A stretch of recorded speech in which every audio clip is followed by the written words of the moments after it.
Depuis le début de la mobilisation, les Gilets jaunes s'organisent grâce aux réseaux sociaux. Certains les utilisent aussi pour diffuser des rumeurs, des fausses informations. La plus spectaculaire concerne le pacte mondial pour les migrations. En signant ce pacte, Emmanuel Macron s'apprêterait, disent-ils, à vendre la France à l'ONU et à ouvrir la porte à 480 millions de migrants. L'œil du 20h est signé Yannick Sanchez, Brice Leborgne et Marie Cazot. Le pacte de Marrakech, un document à l'origine des rumeurs les plus folles parmi certains gilets jaunes. Les chefs d'État du monde entier s'apprêteraient à signer lundi prochain un accord qui déclencherait l'arrivée de millions de migrants. Qui se cache derrière cet intox?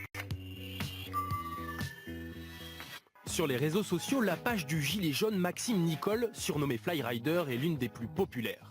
Sur son profil, il diffuse cette vidéo dans laquelle il discute avec l'autre porte-parole des Gilets jaunes, Éric Drouet. Une séquence vue 162 000 fois. Et l'histoire de l'ONU, c'est qu'ils veulent signer un pacte pour accueillir 480 millions de migrants sur 8 pays différents. Selon eux, en signant ce pacte, Emmanuel Macron ouvrirait la porte à une arrivée massive de migrants. C'est chaud, c'est chaud, c'est chaud. Ce document qui doit être ratifié lundi prochain, nous l'avons lu. Le nombre de 480 millions de migrants n'apparaît nulle part. C'est un projet d'accord pour une coopération relative aux migrations internationales. Il est juridiquement non contraignant et il respecte la souveraineté des États.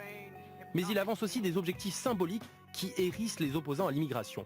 Par exemple, faire en sorte que les filières de migration soient accessibles et plus souples. Nous avons montré un extrait de la vidéo des Gilets jaunes à ce professeur au Collège de France, spécialiste des migrations. Qu'est-ce que c'est que ça? Ce pacte ne va pas changer grand-chose. C'est essentiellement une déclaration d'intention. Il maintient la souveraineté de chaque pays sur sa politique migratoire. Je crois que les différents pays occidentaux continueront de faire exactement ce qu'ils avaient envie de faire. Mais comment ce texte de l'ONU est-il devenu si populaire? Les Gilets jaunes n'en sont pas à l'origine.